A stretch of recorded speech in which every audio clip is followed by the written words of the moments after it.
안녕하세요. 예. 대부분 끝났다고 알고 있습니다. 아직 시작하지 않은 지체들도 있는 걸로 알지만 수고 많았습니다. 수고 많았고요. 또 요즘에 날씨가 또 환절기라 일교차가 크다 보니까 감기에 걸린 친구들도 있고, 또 감기인지 코로나인지 증상이 비슷하다 보니까 또 불안해하는 지체들도 있을 텐데 건강 관리 잘 하시고요.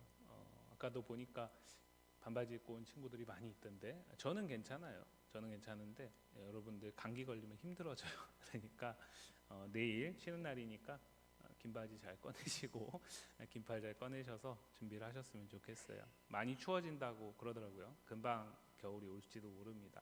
그래서 잘 대비하셨으면 좋겠습니다. 예, 오늘 누가복음 7장 36절부터 50절까지 우리 같이 읽었는데요. 오늘 이 말씀에는 세 사람이 나오지요. 누가 나옵니까? 누가 나오죠? 예? 예, 예수님이 나옵니다. 또? 예? 예, 그렇죠. 한 바리새인이 나오고요. 또? 누구요? 예, 여자가 나옵니다. 맞아요. 이 지금 36절 말씀을 보시면 한 바리새인이 예수님을 자기 집으로 청했습니다. 한 바리새인이 예수님을 자기 집으로 청했어요. 오늘 본문을 보실 때, 우리 오늘 본문을 대할 때 우리가 지금까지 가지고 있는 선입견을 조금 내려놓을 필요가 있어요. 원래 성경에서 바리새인들은 어떤 사람들로 그려지냐면 대부분 예수님을 대적하는 사람들로 그려져요. 그래서 예수님이 저 독사의 자식들아, 회칠에 무덤한 자들아, 막 이런 식으로 막 독설을 쏟아내는 대상들이거든요. 근데 오늘 이 바리새인은 그러한 어떤 예수님 앞에 어떤 악한 의도를 가지고, 아니면 자신이 뻔히 알고 있지만 어떻게 예수님 시비거리 잡으려고 하는 그런 헛된 의도를 가지고 예수님을 자기 집으로 초대한 사람이 아니라는 거예요. 그렇다고 해서 이 사람이 예수님의 제자로서 지금 예수님을 초대한 것도 아닙니다. 그럼 이 사람은 지금 예수님을 왜 초대한 거냐면, 우리가 계속 복음서를 함께 살펴보고 있지만요, 예수님은 그 사람을 내가 하나님의 아들 메시아로서 인정하건 그렇지 않건 모두가 받아들일 수밖에 없는 예수님에 대한 분명한 사실이 있죠. 그게 뭐냐면 그분 뭔가 특별하다라는 거예요. 그죠? 그분은 어떤 분이셨어요? 우리가 앞서 본 것처럼 오병이어의 기적도 베푸시고 바람과 파도도 잔잔하게 하시고 병든 자도 고치시는 그런 일반적인 사람들에게 일반적이지 않은 일들을 행하시는 특별한 분이셨다라는 거죠. 그러면 사람들에게는 어떠한 생각이 들까요? 아, 그분하고 한번 얘기해보고 싶다. 호기심이 들겠죠. 그 미국의 투자의 귀재 가운데 한 명인 워렌 버핏이라는 사람하고 점심 식사 한 끼를 하는데 사람들이 거기에 우리가 상상할 수 없는 액수를 투자해가지고 그 사람하고 밥 한 끼를 하려고 그러거든요. 그 사람하고 밥 먹는 게 목적이 아니라 그 사람이 어떻게 그가 가지고 있는 투자의 비책이나 어떤 특별한 전략, 아니면 요즘 같은 상황 속에서는 어떤 종목을 내가 사는 게 나을지, 이런 것들을 조언을 받는 대가로서 충분히 지불할 만큼 워렌 버핏이라는 사람이 사람들에게 비춰지는 그 업적이 결과가 너무나 좋기 때문에 그렇게 사람들은 그 말도 안 되는 억대 가까이 되는 그런 비용을 지불하면서도 그 사람하고 밥 한 끼 먹는 그 자리를 앉으려고 하는 거죠. 그게 그 사람을 사랑하기 때문도 아니고, 그게 그 사람을 내가 시험하기 때문도 아니죠. 그 사람이 어떤 사람인지 궁금함에서 비롯돼서 조금 나에게 유익이 될 수 있을까를 기대하는 것이죠. 오늘 본문에 우리가 나오는 한 인물인 바리새인은 그러한 생각을 가지고 예수님을 집으로 지금 초대한 겁니다. 그러니까 이 사람이 어떤 행동을 하지 않냐면, 이 사람이 이 행동을 하지 않았다 그래서 죄는 아니에요. 그런데 일반적으로 우리가 살아가는 대한민국에서는 이해하기 힘든 게 뭐냐면, 대한민국에서는 누군가를 집으로 초대하면 그 사람이 집에 왔을 때 어떤 특별한 행위들을 하지 않잖아요. 자기가 스스로 밖에서 뭘 하고 왔다 그러면 가서 손을 씻거나 이렇게 하지만, 대한민국에서는 우리가 주인이 아니면 주인의 집에 있는 누군가가 그런 행동을 하지 않죠. 그런데 이 본문의 배경은 어디냐면 중동 지방이잖아요. 팔레스타인이라고 얘기하는 이스라엘 중동 지방이잖아요. 중동 지방은 어떤 땅이냐면 모래. 그러니까 낮에 어떤 집에 들어갔을 때 그 사람은 그 발에 먼지가 가득하게 되죠. 그렇기 때문에 일반적으로 이 히브리 사람들의 초대 예식 가운데 뭐가 있냐면 손님이 집에 들어오면 종이 그 발을 씻겨줍니다. 오늘 우리가 본문 뒤에 나오는 예수님이 야 너는 이것도 하지 않았어, 이것도 하지 않았어, 이것도 하지 않았어 라고 얘기하는 그 부분은 그 당시에 일반적으로 종들이 손님이 집에 왔을 때 주인이 집에 초대한 손님에게 행하는 행위예요. 그를 통해서 뭘 보여주는 거냐면 환대를 보여주는 거죠. 환영한다, 환영한다, 웰컴을 보여주는 거예요. 불청객이 아니라는 거죠. 자기 집에 들어오는 모든 사람에게 그렇게 하는 것이 아니라 주인과의 관계 속에서 주인이 초대한 손님이 왔을 때 그 사람에게 환영의 의미로서 마땅히 해야 할 예입니다.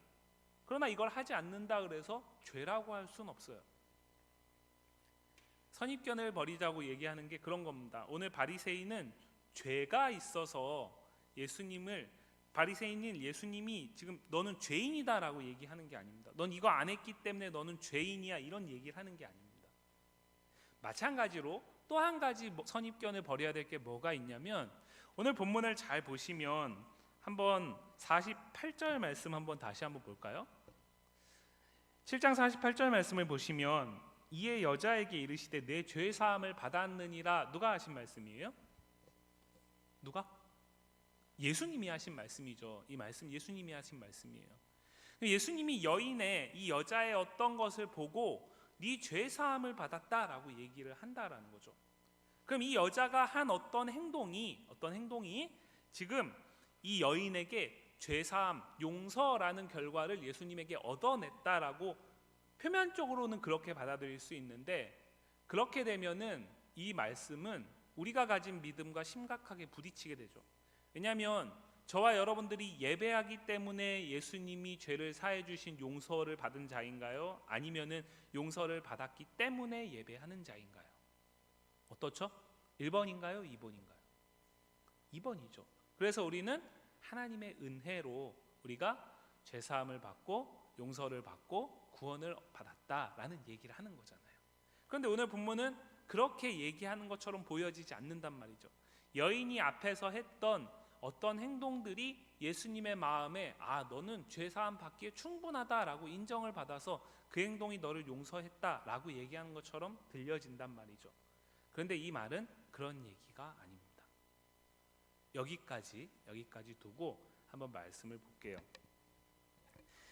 이 지금 배경이 팔레스타인, 그러니까 즉 대한민국이 아니기 때문에 우리가 가지고 있는 일반적인 생각을 가지고 이 말씀을 이해하시면 이해되지 않는 부분들이 되게 많아요. 무슨 얘기냐면 바리새인이 자기 집에 예수님을 초대했습니다. 자, 여러분이 가령 예를 들어서 저를 또는 제가 여러분을 저희 집에 초대했습니다. 그러면 제가 여러분을 초대한 다음에 문을 활짝 열어놓을까요? 아니면 문을 닫을까요? 어떻게 하시겠어요? 문을 열까요? 닫을까요? 열어놓습니까? 누구나 다 들어올 수 있게? 아니죠. 문을 닫잖아요. 그죠? 식당에 가서도 특별한 만남 가운데는 별도의 방에 가가지고 우리끼리의 시간을 갖잖아요. 근데 오늘 본문에 보면은 한 바리새인이 예수님을 초대했는데 그 자리에 지금 누가 와 있어요? 초대받지 않은 여자가 와 있어요. 이 여자가 어떻게 와 있을까요? 침입한 걸까요? 아닙니다. 히브리인들이 일반적으로 식사를 대접을 할 때 그 사람들은 우리가 쉽게 이해한다면 가든 파티의 형식 가운데서 외부, 그러니까 집에 있는 마당 이런 곳에다가 식사를 대접을 해요. 그러니까 우리나라처럼 막 담이 이렇게 막 엄청 높고 이런 것도 아니다 보니까 누구나 드나들 수 있습니다. 그게 일단 우리와 상황이 달라요. 또 하나, 예수님이 앉아 계시는데 어떻게 이 여자가 예수님의 발 앞에 엎드릴 수 있을까요? 우리가 일반적으로 생각할 때 의자가 여기 있으면 우린 이렇게 앉잖아요. 그럼 예수님이 여인이 여기에 무릎 꿇고 엎드렸다라고 생각을 한단 말이죠. 이거는 우리 히브리인들은 식사를 어떻게 하냐면, 자, 이게 만약에 식탁이면 여기에 반쯤 이렇게 기대서 눕고 발을 요 뒤쪽으로 이렇게 뻗는단 말이죠. 그러니까 얼마든지 올 수 있는 거예요. 그 앞에 굳이 나 왔다라고 얘기하지 않으면서 슬며시 와서 있을 수 있는 거예요. 이해가시죠? 무슨 얘기인지? 히브리인들은 식사가 우리가 오늘 우리는 이게 한글 성경이니까 밥상에 누워서 밥 먹는다라는 게 우리 입장에서는 받아들여지지가 않잖아요. 그러니까 그 표현을 안 쓰는 건데, 여기서 앉아 있다라는 이 표현은 누워 있다라는 히브리의 반쯤 누워 있는 히브리인의 식사 예식을 따르는 표현이에요. 그렇기 때문에 예수님이 눈치채지 못해도 여인은 있을 수 있어요. 그리고 그것을 예수님보다 앞에 앉아 있는 주인이, 바리새인이 먼저 보게 되는 거죠. 이해가시죠? 자, 이걸 가지고 이제 오늘 본문 한번 정리를 해볼게요. 자, 아까 말씀드렸듯이 한 바리새인은 이제 뒤에 보면은 시몬이라는 사람으로 나타나요. 이 사람은 악한 의도를 가지고 있지 않다라 그랬습니다. 호기심으로 예수님을 지금 초대한 겁니다. 호기심으로 예수님을 초대했어요. 자, 그런데 여자는 성경이 오늘 특별히 이 여자에 대해서 강조하는 게 있어요. 이 여자는 일반적인 여자가 아니에요. 어떤 여자죠? 37절과 39절과 47절에 공통적으로 나오는 표현이 있는데, 그게 뭐냐면 죄가 많다라는 거예요. 죄인이다, 죄가 많다, 이 표현입니다.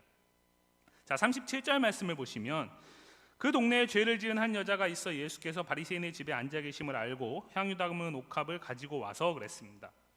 이거는 누가 얘기하는 거냐면, 이 성경을 기록한 누가, 성경 기자가 얘기하는 거예요. 이 스토리를 이야기하면서 누가가 제일 먼저 언급한 게 뭐냐? 이 세 명 중에 한 명인 여자는, 그 사람은 죄인이라는 거죠. 죄를 지은 한 여자, 이 사람의 정체성은 죄를 지었다라는 것에 누가는 포커스를 맞추고 있어요. 그 다음에 39절 말씀을 보시면, 예수를 청한 바리새인이 그것을 봤습니다. 뭘 봤냐면 예수님 발치에서 이 여자가 행하는 행동을 본 거죠. 그런데 39절 뒤쪽에 가면 이 바리새인의 생각 가운데서 그의 말이 나오는데, 뭐가 나오냐면, 이 사람이 만일 선지자라면 자기를 만지는 이 여자가 누구며 어떠한 자, 곧 죄인인 줄을 알았으리라 그랬습니다. 이 여자와 주인 바리새인은, 시몬은 관계가 없습니다. 그런데 이 시몬이 뭐라고 얘기를 하죠? 만약에 이 사람이 진짜 선지자라면 저 여자가 죄인이다라는 사실을 보지 않고도 묻지 않고도 알 것이다 라고 얘기를 하고 있다는 거죠. 그리고 47절 말씀해 보시면 예수님도 이 여자에게 죄사함의 은혜를 베푸시고 있습니다. 그러면 이 여자는 지금 본문 안에서 죄인이라는 정체성으로 규정되고 있는 여자예요. 예쁜 여자, 아름다운 여자, 돈 많은 여자, 수없이 많은 것들로 설명할 수 있는데, 오늘 본문은 딱 하나의 초점을 맞추고, 그것은 이 여자는 죄가 많다. 근데 그 죄가 많음이 어느 정도냐? 나 혼자 은밀하게 아무도 없을 때 하는, 나만 아는, 하나님과 나만 아는 죄의 문제가 아니라 동네 모든 사람들이 다 알 수 있는 죄. 그래서 학자들은 이 죄가 창녀일 거다, 이 여자가 창녀일 거다라고 얘기를 하는 겁니다. 34절 말씀을 보시면 7장 34절 말씀을 보시면은 세리와 죄인의 친구다라고 얘기를 하잖아요. 근데 그 죄인의 대표, 남자는 세리, 여자는 창녀.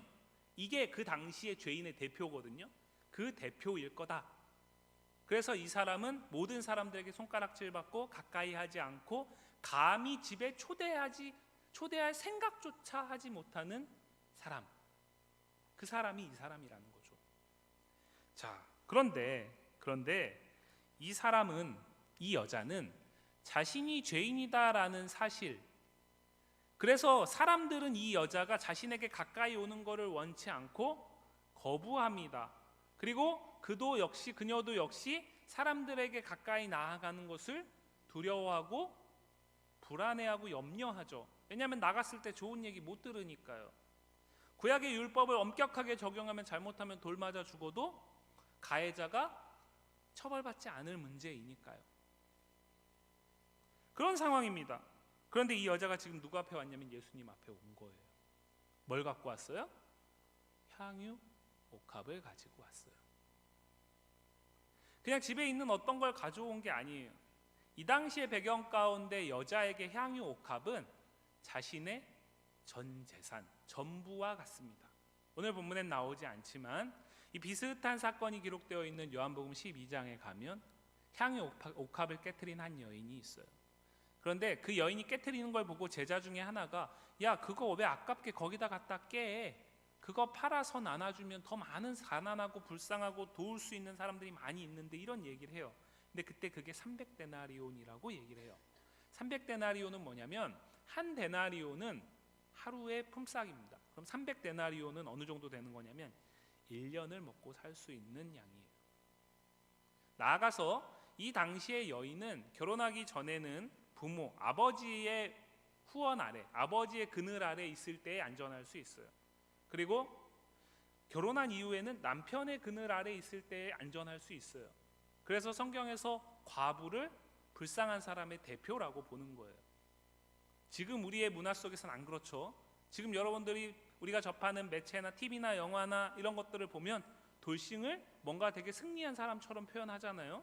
진정한 자유를 얻은 사람인 것처럼. 그런데 이 당시의 배경 가운데는 그런 사람은 세상에서 버림받은 사람이에요. 그런데 그 결혼하지 않은 여자가 결혼을 할 때 가져가는 지참금과 같은 게 향유 옥합이에요. 그럼 이 여인이 지금 이걸 깨뜨렸다라는 것은 나는 이 땅에서 나를 돕고 나를 지켜줄 수 있는 신랑은 이제 기대하지 않는다. 나아가서 내 신랑은 이제 당신 예수님이다. 이 얘기를 하는 겁니다. 이해가시죠? 무슨 얘기인지. 자, 그걸 예수님이 지금 바리새인이 이거를 본 거예요. 이거를 보고 나서 바리새인이 속에 이렇게 얘기한 거죠. 저 사람 진짜 선지자라면 조롱할 의도로 초대한 건 아니지만 이 사람이 예수님을 초대한 이유가 이제 조금씩 드러나고 있어요. 선지자 중에 누구일 거란 기대를 한 거죠. 그러니까 밥 먹으면서 뭔가를 내가 정말 놀라운 일들을 경험하거나 어떤 특별한 말을 듣게 될 것을 기대한 거죠. 자, 그 사람의 생각 속에 그런데 저 여인이 지금 소문난 죄인이니까 모르는 사람 없는 죄인이니까 이 선지자라면 분명히 알 거다. 근데 예수님은 하나님이시니까 그 사람의 생각을 아시죠.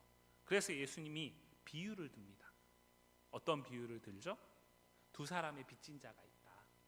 쉽게 예를 들면 한 사람은 5억을 빚졌다. 한 사람은 500만 원을 빚졌다. 근데 둘 다 갚을 능력이 없다.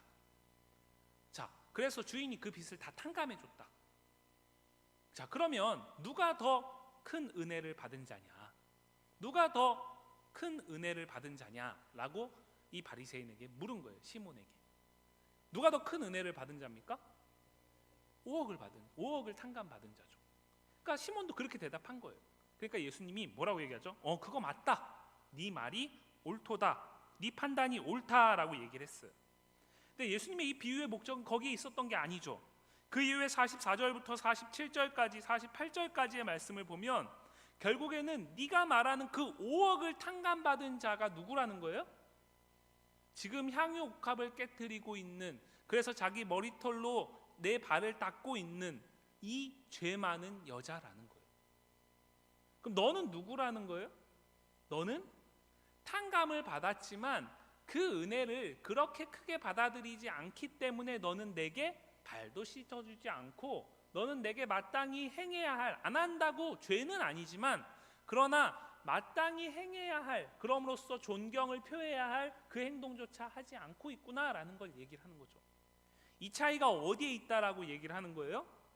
내가 받은 은혜가 내게 얼마나 큰 것인지를 아는 것과 모르는 것의 차이에 있다라는 거예요. 그래서 예수님이 그걸 정리하면서 47절 말씀에서 이렇게 얘기하고 있죠. 47절 한번 같이 읽어볼까요? 이러므로 내가 내게 말하노니 그의 많은 죄가 사하여졌도다. 이는 그의 사랑함이 많음이라. 사함을 받은 일이 적은 자는 적게 사랑하느니라. 그죠? 뭐라고 얘기를 하는 거예요? 야, 너는 나를 사랑하지 않기 때문에 이렇게 안 한다, 이 얘기가 아니라 저 죄만, 네가 죄인이라고 얘기하고 사람들이 손가락질해서 어떻게 예수님이 저 사람과 함께 할 수 있을까를 고민하는 저 여자는 오히려 내게 받은 그 은혜가 너무나 크기 때문에 그 사랑을 표현하는데 거침이 없구나. 여인이 몰랐을까요? 지금 와가지고 예수님 앞에 향유 옥합을 깨뜨릴 때 사람들이 수군대고 손가락질하는 거 몰랐을까요? 그가 그로 인해서 어떠한 말로 다 할 수 없는 수치스러운 일들을 혹여라도 겪게 될 그런 가능성이 없었을까요? 있습니다. 그럼에도 불구하고 그 모든 것들을 뭐가 넘어서는 거예요? 자신이 예수님께 받은 그 은혜, 예수님이 자신에게 베푸신 그 사랑이 너무나 크니까 그걸 넘어서는 거예요. 그런데 예수님은 그걸 정확히 아시는 거죠. 그렇기 때문에 이 여인의 행동이 어떤 문제가 있다라고 받아들이는 것이 아니라 오히려 지금 그 사랑이 얼마나 큰지 알지 못하는 네가 더 문제라고 얘기를 하는 겁니다. 아까 서두에 그런 말씀을 드렸어요. 이 행동 때문에 죄사함을 받은 게 아니라고요. 그걸 뭐로 알 수 있냐면 48절 말씀을 보시면 내 죄사함을 받았다라는 이 표현이 헬라어 시제로 보면 완료형으로 돼 있어요. 그러니까 완료형이라는 건 뭐냐면 지금 이 행위가 원인이 돼서 결과를 얻어낸 것이 아니라 과거 어느 시점에 죄사함이 이미 이 여인에게 주어졌다라는 거예요. 그러면 이 여인의 행동은 뭐냐면 오늘 본문에서 바리새인은 알지 못하지만 시몬은 알지 못하지만 예수님과 이 여자는 처음이 아니라는 거죠. 예수님과 이 여자는 처음이 아니고 예수님이 이 여자와의 만남 속에서 이 여자에게 놀라운 은혜를 베푸셨고 그 가운데 이 여자는 자신이 죄사함을 받았다라는 사실을 경험했다라는 거예요. 그 경험이 오늘 이 사랑의 행동으로 나타나고 있는 겁니다. 여러분, 오늘 말씀이 우리에게 두 가지 정도를 생각하게 합니다. 우리가 오늘 다 예배하기 위해 모여 있습니다. 그러나 예배를 하는 우리의 예배의 대상인 주님을 향한 마음은 다 같지 않습니다. 그렇죠? 예배를 향하는 전심이라고 얘기를 하잖아요. 누군가는 전심이지만 누군가는 그에 조금 못 미칩니다. 누군가는 그보다도 부족합니다. 그렇다고 예배하지 않는 게 아니죠. 예배를 하는 겁니다. 그 차이가 어디서 나올까요? 그 차이가 어디서 나올까요? 내가 예배할 수 없는데 예배할 수 있도록 하나님이 예수님을 통해서 내게 놀라운 은혜를 베푸셨다라는 그 은혜, 그 사랑이 얼마나 큰 것인지를 인식하는 차이에서 나오는 거예요. 누군가는 이 예배의 시간이 너무나 간절합니다. 오늘 이 여인처럼 자기의 전부를 깨트릴 만큼 간절합니다. 그러나 누군가는 이 예배의 시간이 그냥 늘 매주 드리는 예배의 시간의 반복입니다. 다시 말씀드려요. 예배를 안 드리는 건 아니에요. 그러나 예배를 드리는 중심의 차이는 있어요. 그 차이가 어디서 오느냐? 내가 예배할 수 없는 자인데 오늘 예배할 수 있는 것이 얼마나 큰 은혜인지, 그 사랑이 얼마나 감당할 수 없는 것인지를 내가 어떻게 받아들이느냐에 있다라는 거예요. 나아가서 그렇기 때문에 그 놀라운 사랑에 반응하는 우리의 예배라면 이 예배에는 무엇이 있어야 되냐면 기꺼이 드림이 있어야 되는 거죠. 우리가 매주 함께하는 예물, 여러분들이 우리가 매주 예배를 하면서 헌금을 드리잖아요. 그 헌금이 그냥 내가 가진 것의 일부를 그냥 매주 습관처럼 드리는 것이 아니라 양이 중요한 것이 아니라 그 가운데 내 온전한 믿음을 담는 거예요. 오늘 중요한 표현이 나오는데 50절 말씀을 보면 예수님께서 이렇게 말씀하시죠. 내 믿음이 너를 구원하였다. 평안히 가라. 이 믿음, 이 행동이 구원했다라는 의미는 아니지만 분명한 건 뭐냐면 예수님은 지금 믿음을 뭐라고 얘기하는 거예요? 이 여인의 행동으로 보는 거죠. 자, 우리의 믿음은 행동으로 드러나요. 오늘 이 여인의 믿음은 뭐로 드러난 거예요? 자신의 전부를 깨뜨리면서 예수님에게 스스로 종되기를 자처하면서 그분께 인생을 맡긴 걸로 드러난 거예요. 이 표현은 뭐냐? 예수님, 당신은 나의 유일한 왕이십니다 라는 표현이에요. 당신은 나의 유일한 주인이십니다 라는 표현이에요. 그걸 믿음이라고 본다는 거죠. 자, 그럼 저와 여러분들이 가지고 있는, 우리에게 주신 그 믿음은 무엇으로 표현할 수 있을까요? 예배를 향한 우리의 전심으로 표현할 수 있는 거죠. 왜냐? 주님이 그걸 가장 기뻐하시거든요. 주님이 우리에게, 야, 그러니까 오늘 이 여인처럼, 내가 내 전 재산 가지고 와서 예수님께 얼마 되지 않지만 그거 다 드려야 돼, 이런 얘기를 하는 게 아니에요. 주님이 가장 원하시는 건 뭐냐? 우리가 주님을 온전히 주로 인정하면서 예배하는 거예요. 그분께 전심으로 나아가는 겁니다. 오늘 여인의 행동은 그 전심에 따른 거예요. 우리의 예배가 그렇기 때문에 주님이 온전히 기뻐하시는 예배가 되는 건 아주 중요한 거예요. 이 바리새인 시몬은 예수님을 시험하기 위해서 부른 게 아닙니다. 예수님을 초대하기 위해서 부른 게 아닙니다. 그러나 이 시몬은 또한 예수님의 제자 되기를 원해서 예수님을 초대한 것도 아니에요. 이도저도 아니에요. 악하진 않지만 그렇다고 주님이 온전히 받으시는 그러한 마음도 아니에요. 그저 뭐예요? 자기에게서 비롯된 호기심이에요. 오늘 우리가 예배하는 것이 나를 사랑하신 예수님의 사랑에 대한 반응이 아니라, 예배를 통해서 내 중심은 여전히 변하지 않고 그냥 예배를 드려주는 것이라면 그 예배는 우리의 믿음을 드러내지 못하는 예배인 거죠. 그렇기 때문에 뭐가 없을까요? 능력이 없습니다. 오늘 설교를 시작하면서 다른 날과 다르게 목사님이 기도를 하면서 시작을 한 이유가 있어요. 여러분들의 오늘의 예배가 여러분들에게 참된 위로와 능력이 되는 걸 믿으시나요? 여러분들 가운데는 중학교 1학년 친구들은 아직 자유롭지만 중학교 2학년부터 고등학교 3학년까지 친구들은 이 땅에 시험이라는 굴레 가운데 여전히 놓여 있잖아요. 그 가운데 마음과 생각과 온 힘을 쏟아서 잠도 자지 않으면서 감당해 왔잖아요. 그런데 그에 합당한 결과를 본 친구들도 있지만 그와는 너무나 무관하게 또 안타까운 결과를 본 친구들도 있잖아요.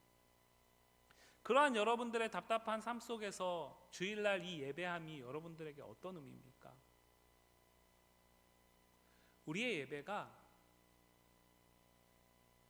전심으로 주님을 기뻐하는 예배가 될 때에 그 예배가 한 주를 살아가게 하는 능력이 되는 거예요. 습관으로 머물지 않아야 된다는 거예요. 호기심으로. 주님 외에 다른 목적이 예배를 드리는 이유가 되어서는 안 된다라는 거예요. 죄는 아니지만 어떤 의미에서 우리는 이미 죄의 문제에선 자유함을 얻은 거예요. 왜냐?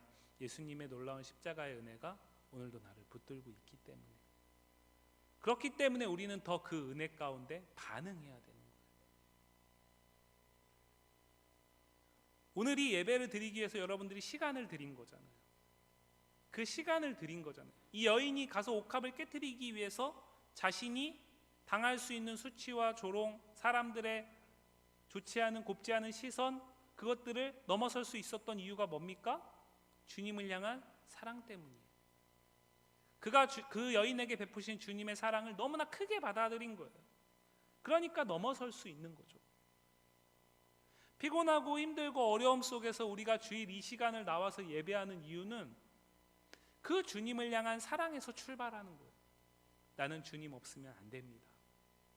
오늘도 나는 주님 앞에 온전히 나아가지 못하지만 그럼에도 불구하고 이런 나를 부르신 주님이 나를 너무나 사랑하시는 걸 내가 알기 때문에 내가 할 수 있는 그 전부 내 시간을 드립니다.